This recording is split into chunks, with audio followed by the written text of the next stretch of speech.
Mia, ano ang naging instruction ng Bangko Sentral ng Pilipinas sa operator ng GCash e-wallet?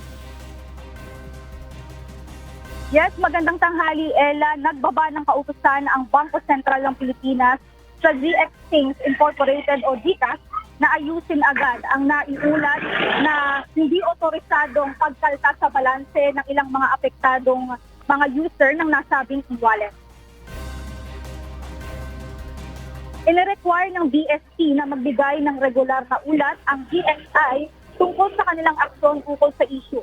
Ito'y dahil sa marami na ring GCash user ang nananawagan na mabigyang kaukulang aksyon ng insidente sa pagkawala ng kanilang pera.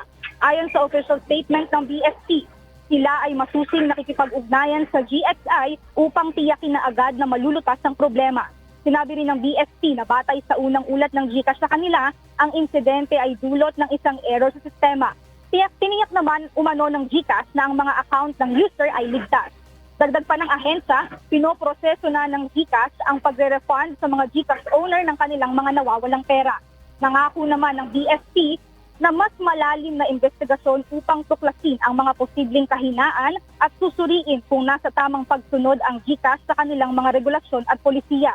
Hinimok ng BSP ang mga apektadong user na makipag-ugnayan sa GXI o GCash para agarang masolusyonan ang kanilang reklamo.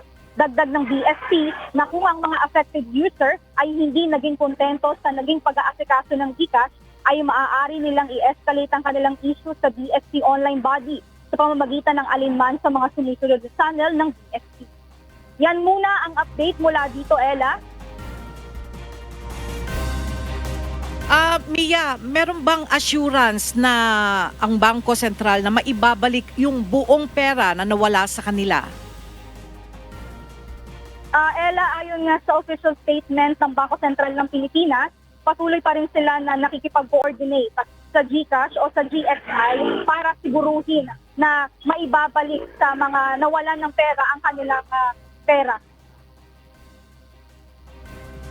Alright, maraming salamat, Mia Alonzo.